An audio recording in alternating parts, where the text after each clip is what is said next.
Hello friends, welcome to study tech channel.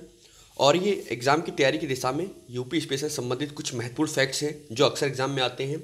और इस series में यूपी स्पेशल की जो सीरीज़ है उसमें हम कंप्लीट यूपी स्पेशल करेंगे। और मैं आपको जो महत्वपूर्ण प्रश्न हैं जो अक्सर एग्ज़ाम में पूछे जा सकते हैं या पूछे जाते रहे हैं उनसे संबंधित जितने भी फैक्ट्स हैं उनको मैं 4 से 5 वीडियो में, और जो कम से कम ज़्यादा से ज़्यादा 2 घंटे के अंदर आपको पूरी तैयारी हो जाएगी। अगर आपको देखते हैं तो निश्चित रूप से आपके सभी फैक्ट्स तैयार हो जाएंगे। इस वीडियो में आपको जो बताऊंगा मैं वो इंट्रोडक्शन और एडमिनिस्ट्रेशन क्या है, कैसे शुरुआत हुई, और जोग्राफिकल लोकेशन यूपी की क्या है, और उत्तर उत्तर प्रदेश में प्रथम क्या है, और जो महत्वपूर्ण इमारतें हैं वो कौन कौन सी हैं, किसने बनाई हैं। आइए शुरू करते हैं। सबसे पहले एडमिनिस्ट्रेशन और जोग्राफिकल लोकेशन देखेंगे। ठीक है, प्रदेश का जो पूर्व नाम था वो संयुक्त प्रांत था और 1937 से लेकर 1950 था। उसके बाद उत्तर प्रदेश नाम पड़ा था। ठीक है, उससे पहले यूनाइटेड प्रोविंस था नाम इसका। नेक्स्ट देखते हैं। इस समय तो है 26 जनवरी 1950 को पड़ा। राजधानी लखनऊ हम सभी जानते हैं। और पुनर्गठन जो हुआ था राज्य का वो 1 नवंबर 1956 को हुआ था। और विभाजन जब हुआ है, जो उत्तराखंड अलग हुआ है, 13 जिले कटे थे 9 नवंबर 2000 को। और जो क्षेत्रफल है यूपी का वो 2,40,928 और देश के क्षेत्रफल का 7.33% है। और भारत में चौथे नंबर पे क्षेत्रफल है यूपी का। अक्षांश भी देख लेते हैं यूपी का। जैसे ये यूपी है तो ये और ये लोकेशन, ठीक है, ये है 2352 और ये है 3024। ठीक है, नेक्स्ट। और पूर्व में अगर देखा जाए ऐसे, ये पूर्व में देखा जाए तो 7705 और 8439। ठीक है, ये 8439 और ये 7705। तो ये हो गई लोकेशंस। उसके बाद जलवायु कौन कौन सी हैं हम सभी जानते हैं। ग्रीष्म ऋतु पड़ती है, वर्षा और शीत। और इसकी आपको तो पता ही होगा, ये मार्च से मध्य जून तक, जून से सितंबर, अक्टूबर से फरवरी। जो इंपॉर्टेंट है वो ये है कि प्राकृतिक प्रदेश कितने पाए जाते हैं। तो 3 पाए जाते हैं। तराई प्रदेश जो कि नेपाल से सटे हुए ज़िले हैं। ठीक है, जैसे गोरखपुर हो गया, गोरखपुर भी लगभग वहीं पे लगता है। और गंगा यमुना का मैदानी भाग जिसमें ये लखनऊ वगैरह आते हैं, अवध क्षेत्र आता है इसमें। और दक्षिण का पठारी भाग जिसमें बुंदेलखंड से लेकर नीचे सोनभद्र तक के आते हैं, दक्षिण का प्रदेश। और दक्षिण पश्चिम यूपी आता है। ठीक है, वर्षा मैदानी भाग में होती है 60 से 100 सेंटीमीटर। सबसे ज़्यादा तराई भाग में होती है, इसीलिए गोरखपुर में सबसे ज़्यादा होती है बरसात। और उसके सबसे कम जो बरसात होती है वो मथुरा में होती है। ठीक है, और पठारी भाग में 50 से 80 सेंटीमीटर। प्रमुख नदियाँ हम सभी जानते हैं, गंगा, यमुना, रामगंगा, गोमती, घाघरा। वनों के अंतर्गत क्षेत्रफल, ये इसमें फैक्ट्स पुराना है लेकिन जो अभी बढ़ गया है वो मैं करंट के जब शुरू करूँगा तो उसमें आपको बता दूंगा। वनों का प्रकार, समशीतोष्ण, उष्णकटिबंधीय, पर्णपाती, कटीले वन, ये सभी हमारे भारत में, जो हमारे यूपी में पाए जाते हैं। प्रमुख वन्य जीव ये आप देख सकते हैं। ये तो सिंपल सी चीज़ है, ये तो कोई भी कर लेगा। सीमावर्ती क्षेत्र जो इम्पोर्टेंट है, कितने राज्य हमको टच करते हैं यूपी को। उत्तर में उत्तराखंड है, पूर्व में बिहार और झारखंड करते हैं, दक्षिण में मध्य प्रदेश और छत्तीसगढ़, पश्चिम में हरियाणा और दिल्ली और राजस्थान। ठीक है, और इसमें हिमाचल प्रदेश लिखा वो भी टच करता है। ठीक है, और उस दक्षिण से उत्तरी चौड़ाई 240 किलोमीटर, जैसे ये है 240, और जो ये चौड़ाई है वो 650 किलोमीटर है। ठीक है, और जो उच्च न्यायालय है वो इलाहाबाद में है और खंडपीठ लखनऊ में भी है। नेपाल के जो सीमावर्ती ज़िले हैं ये बहुत इंपॉर्टेंट है। टोटल 7 ज़िले हैं। पीलीभीत, अगर आप ऐसे शुरुआत करें, पीलीभीत, खीरी, बहराइच, श्रावस्ती, बलरामपुर, सिद्धार्थनगर, महाराजगंज। ठीक है, टोटल 7 हैं। उसके बाद सबसे ज़्यादा जो यूपी सीमा साझा करता है वो एमपी के साथ करता है। ठीक है, मध्य प्रदेश के साथ। और सबसे ज़्यादा जिलों को जो स्पर्श करता है, जाहिर सी बात, जब सबसे ज़्यादा सीमा साझा कर रहा है तो जिले भी सबसे ज़्यादा ही करेगा, एमपी है। और जो न्यूनतम जिले, जो एक ही जिले को केवल टच करते हैं राज्य, वो झारखंड है, सोनभद्र को। छत्तीसगढ़ सोनभद्र को है। हिमाचल प्रदेश सहारनपुर को। एक बात और है, सोनभद्र यूपी का एक ऐसा जिला है जिसे 4 राज्य टच करते हैं, मध्य प्रदेश, बिहार, झारखंड, छत्तीसगढ़। ठीक है, ये आप याद रखिएगा, ये पूछा जाता है अक्सर। बिहार के जो जिले हैं जो बिहार को टच करते हैं, ऐसे लाइन से लगे हुए हैं, वो आप देख सकते हैं, महाराजगंज, कुशीनगर, देवरिया, बलिया, गाजीपुर, चंदौली, सोनभद्र। ठीक है, टोटल 7 जिले इधर भी हैं, तो 7 जिले करके आप याद रखिएगा। और झारखंड का हम जानते हैं सोनभद्र है। उत्तराखंड से हम देख लेते हैं, रामपुर, बिजनौर, सहारनपुर, मुरादाबाद, बरेली, पीलीभीत, मुजफ्फरनगर। ठीक है, 3 4 7 इसमें भी है, 7 ही 7 हैं सब में लगभग लगभग।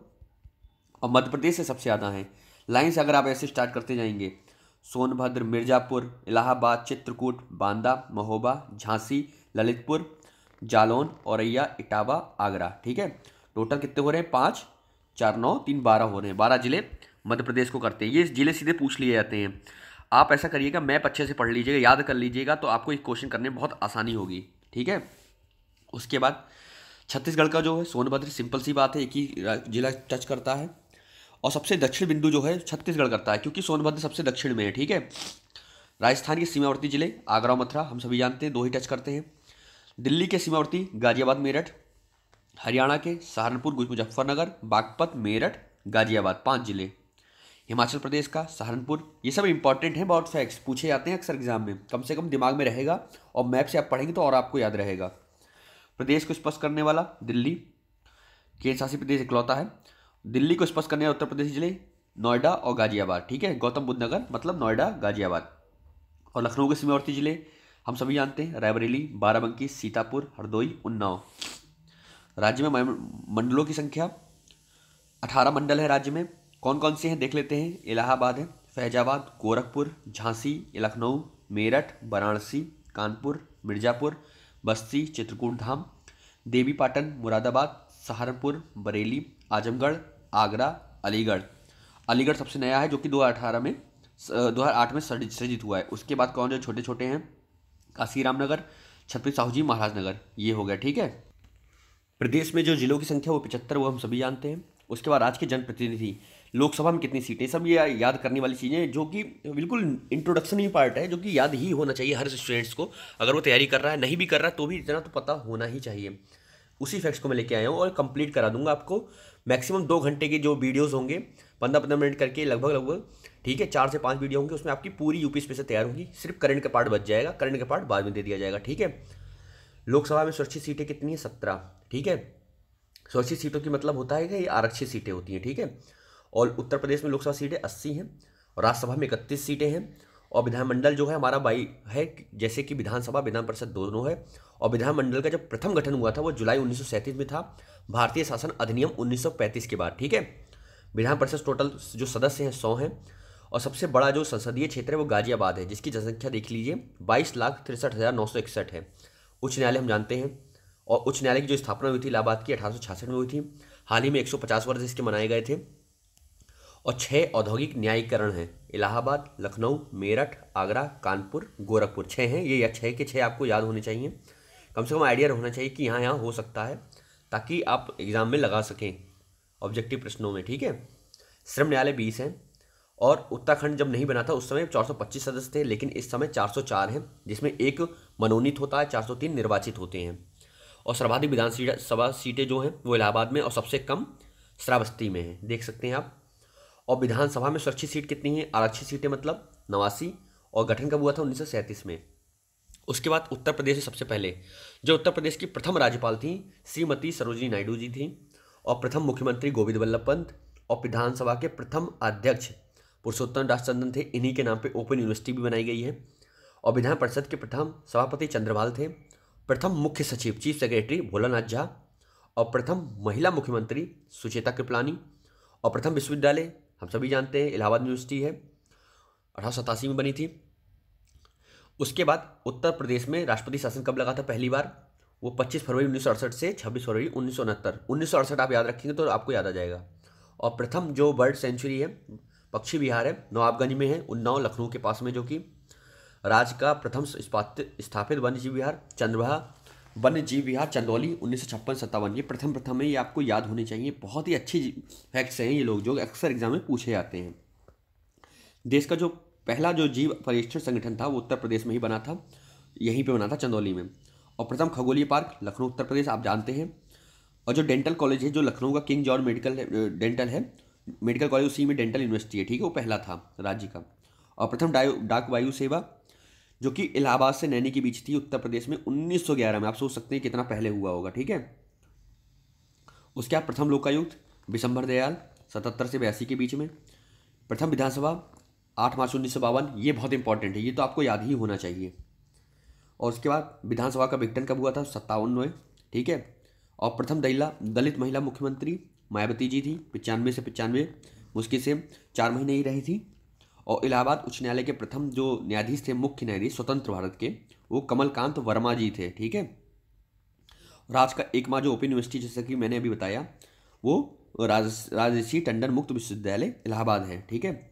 और जो कृषि विश्वविद्यालय है जो पहला, वो कानपुर में है, वो आप देख सकते हैं, चंद्रशेखर आज़ाद कृषि एवं प्रौद्योगिकी विश्वविद्यालय। और पहला जो डीम्ड यूनिवर्सिटी है वो आगरा की है, दयालबाद बाग एजुकेशनल संस्थान, जैसे ये तो कई बार देख चुके हैं हम। उसके बाद जो पहला डीएनए बैंक है अमेरिका के बाद जो खोला गया, ये बहुत इंपॉर्टेंट है, वो लखनऊ में है, ठीक है। और जो प्रमुख जो सबसे ज़्यादा खाया जाता है हमारे यूपी में, वो गेहूँ है, ठीक है। उसके बाद जो सबसे ज़्यादा मिले हैं वो चीनी की मिले यूपी में है, और गन्ना सबसे ज़्यादा यहीं पे उगाया जाता है यूपी में। उसके बाद जो स्पेशल फैक्ट्स हैं जो अक्सर पूछे जाते हैं उसको भी मैं लेके आया हूँ। जो उत्तर भारत का मैनचेस्टर, कानपुर, संगम, इलाहाबाद, प्रयाग जिसे कहते हैं, राज्य का पुराना विश्वविद्यालय जानते हैं हम। चीनी मिट्टी के बर्तनों के लिए कानपुर आगरा प्रसिद्ध है। लखनऊ बागों का शहर है। और पुलिस ट्रेनिंग कॉलेज दो ही हैं, 2 ही जगह पुलिस की ट्रेनिंग होती है, मुरादाबाद और सीतापुर में। राज्य के केंद्रीय विश्वविद्यालय अलीगढ़ मुस्लिम एएमयू हो गया, इलाहाबाद विश्वविद्यालय बीएचयू हो गया, और जो अभी खुला है डॉक्टर भीमराव अम्बेडकर विश्वविद्यालय लखनऊ। राज्य सूचना केंद्र लखनऊ में। राज्य खेल निदेशालय जो है 1974 में। इन सब के आप स्क्रीनशॉट ले लीजिएगा तो आपके लिए ज़्यादा अच्छा रहेगा, ठीक है। मैं पीडीएफ भी नीचे आपको कहेंगे तो प्रोवाइड करा दूंगा। राज्य से होने वाले प्रधानमंत्री कौन से थे? अब ये बहुत इंपॉर्टेंट है, ये तो इंटरव्यू में एक बार पूछ लिया था। जवाहरलाल नेहरू, लाल बहादुर शास्त्री, इंदिरा गांधी, चौधरी चरण सिंह। देख रहे हैं ना आप, ये लगातार हैं। उसके बाद राजीव गांधी, उसके बाद बीपी सिंह, चंद्रशेखर, अटल बिहारी वाजपेयी, ठीक है। और अभी तो मोदी जी भी हैं, उनको भी ऐड कर लीजिए क्योंकि वो तो यहीं से चुनाव लड़के गए हैं ना। भारतीय राष्ट्रीय कांग्रेस की जिन्होंने स्थापना की थी एओ ह्यूम ने, उस समय जो कलेक्टर थे वो राज्य के इटावा जिले में कलेक्टर थे, ठीक है, डीएम साहब थे उस समय। प्रदेश में हिंदी संस्थान गठन 30 दिसंबर 1976 को हुआ। स्पोर्ट्स कॉलेज जो है लखनऊ का वो 1975 में बना था। ये फैक्ट्स बहुत इंपॉर्टेंट हैं, इसीलिए मैं लेके आया हूँ आपके लिए। और कुछ जो विख्यात नगर उनके नाम क्या हैं? इलाहाबाद को हम संगम नगरी, कुंभ नगरी, तीर्थराज और प्रयाग नाम से जानते हैं। और वाराणसी को घाटों का नगर, विश्वनाथ नगरी, मोक्ष नगरी, काशी पंडों का नगर नाम से जानते हैं। मलियाबाद आमों का नगर है। मुरादाबाद बर्तनों का शहर और पीतल नगरी। फिरोजाबाद चूड़ी और सुहाग नगरी। गाजियाबाद छोटी दिल्ली कहलाती है, उद्योग नगरी कहलाती है यूपी का, ठीक है। और आगरा ताज नगरी, पेठा नगरी। अयोध्या रामनगरी, राम जन्मभूमि स्थल, साकेत तीर्थनगर, ठीक है, साकेत आप याद रखिएगा। अलीगढ़ तो ताला नगरी है ही। लखनऊ नवाबों का शहर, बागों का शहर, नजाकत और नफासत का शहर, ये तो अक्सर आपने सुना होगा। गोरखपुर में नाथनगर है, गोरखधाम है, बिंदी और टिकलू नगर कहते हैं, ठीक है। कन्नौज इत्रनगर, खुशबुओं का शहर। कानपुर देख ही चुके हैं, चर्मोद्योग नगर भी कहते हैं। गाजीपुर काशी की बहन कहलाती है, ये चीज़ आप याद रखिएगा, ठीक है। बरेली सुरमा नगरी कहलाती है, यहाँ सुरमा बहुत बनाया जाता है, ठीक है, बहुत बिकता है आज भी। मेरठ क्रांति का नगर, कैंची नगरी, मेरठ से क्रांति हुई थी ना इसलिए क्रांति नगर। चाकू का शहर रामपुर, नवाबों का शहर, ठीक है। नवाबों का शहर 2 हैं, लखनऊ और रामपुर। जब दोनों होंगे तो लखनऊ लगाएंगे, नहीं तो रामपुर लगा देंगे, ठीक है। उसके बाद कुछ महत्वपूर्ण इमारतें जो यूपी में हैं जो बनाई गई थी। अकबर ने आगरा का किला बनवाया था आगरा में, ठीक है। और जो लाल किला है वो दिल्ली में है, वो शाहजहाँ ने बनवाया था। ताजमहल शाहजहाँ ने, हम सभी जानते हैं। जहांगीरी महल अकबर ने बनाया था आगरा में। आगरा में सबसे ज़्यादा जो आगरा फतेहपुर सीकरी में बनाई हैं इमारतें वो अकबर ने बनाई हैं, ठीक है। उसका शाहजहाँ ने बनाई हैं। तो जहांगीरी महल तो अकबर हो गया। और एतमादुद्दौला का मकबरा जो है, जो कि नूरजहाँ के बेगम के खालिद थे, पिताजी थे, उन्होंने आगरा में बनवाया था, ठीक है। और जहांगीर की पत्नी थी ये। दीवान आम दीवानी खास आगरा और दिल्ली दोनों जगह, और जामा मस्जिद दोनों जगह ये शाहजहाँ ने बनवाया है। लाल दरवाज़ा जौनपुर मोहम्मद शाह ने बनाया था। ये सरकी वंश से, इसने जौनपुर में बहुत काम किया है। झंझरी मस्जिद और अटाला मस्जिद जो है जौनपुर में, वो इब्राहिम शाह सरकी ने बनवाई थी, ठीक है। और जो जामी मस्जिद है जौनपुर की, वो हुसैन शाह सरकी ने बनवाई थी, ठीक है। इसके बाद जो देखेंगे हम, अकबर का मकबरा सिकंदरा में जहांगीर ने बनवाए थे 2 चीज़ें, अकबर का और मरियम उज जमानी का मकबरा सिकंदरा आगरा में। इसके बाद जितनी नीचे की हैं वो सब फतेहपुर सीकरी में जितनी भी बनाई हैं वो सब अकबर में ने बनाई हैं।